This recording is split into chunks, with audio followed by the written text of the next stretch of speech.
Still yesterday, La Liga and over Celta Vigo and Girona got a draw 1-1, and of course Levante Real Betis got a 2-2 draw with Osasuna Real Vallecano. Osasuna beating them 2-0, and the biggest game of that day was the Barcelona versus Valencia. Yes, but before that, I will also make reference to the Italian Serie A. Torino beating AC Milan, AS Roma rather. Sorry about that. And Atalanta dispatching Les 4-1. A very, very big statement from them. And Lazio losing their game to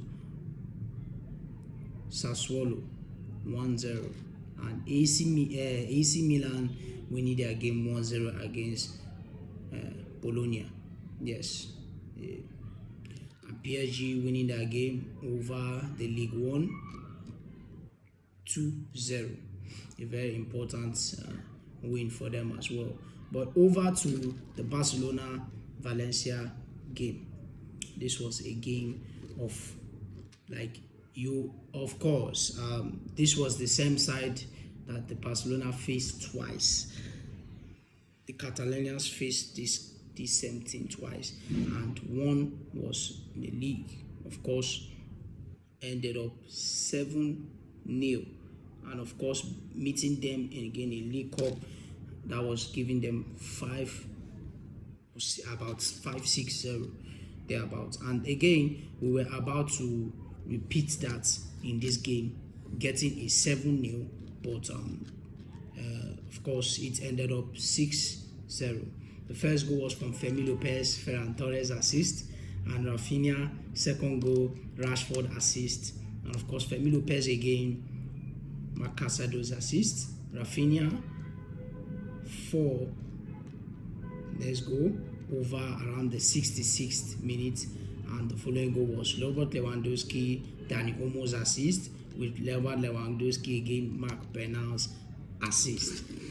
And this is a game where you had both the players on the field and both the subs making an impact in one game. Very interesting game. You saw how Fermín López scored his 2 goals.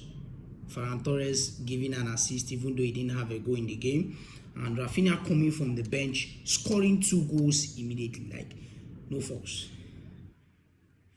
Very interesting game. Of course, we saw the work rate of Marc Casado in this game. It was fantastic, even with Pedri as well, moving the ball in that midfield. The midfield was so tight for the opposition team to pass.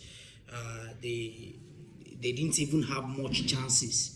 Even the few chances they had, the little chance they had, a lot of them were offsides, and the rest they didn't even see our keeper.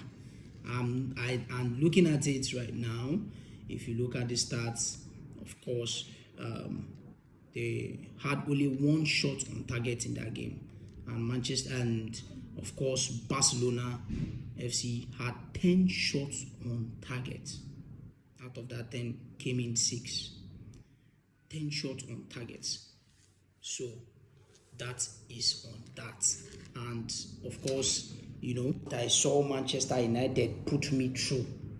I just needed this from Barcelona. This kind of wonderful performance, a big statement from Barcelona. Madrid, be warned. We are coming. We are coming. Now, of course, Rafinha, like I said, coming into the game, scoring 2 goals. Wonderful performance, 90.9% rating.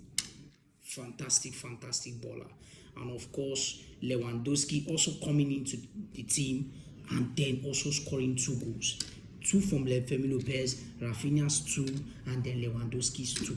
So you see, people still came from the bench and still joined the party.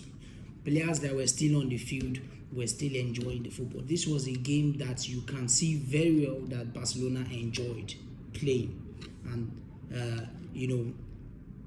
they had all the time to just play and enjoy the football. The possession was totally dominated, around 72 to 28% possession. A very, very big game and a big statement from the ballers. Of course, we didn't have the privilege of seeing Lamine Yamal play in that game because he had a little injury over the course of the international break, the last game they played. But hopefully, I'm sure he will be seeing him in our next game, and we'll see what he can offer to us. Rafinha, fantastic. Pedri, fantastic.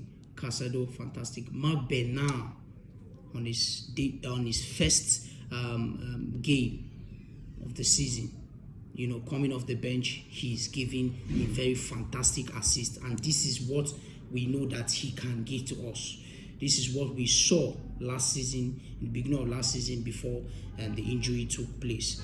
But he's a fantastic baller. A very interesting game, and I'm so excited to be a Barcelona fan at this very moment. So, peace out.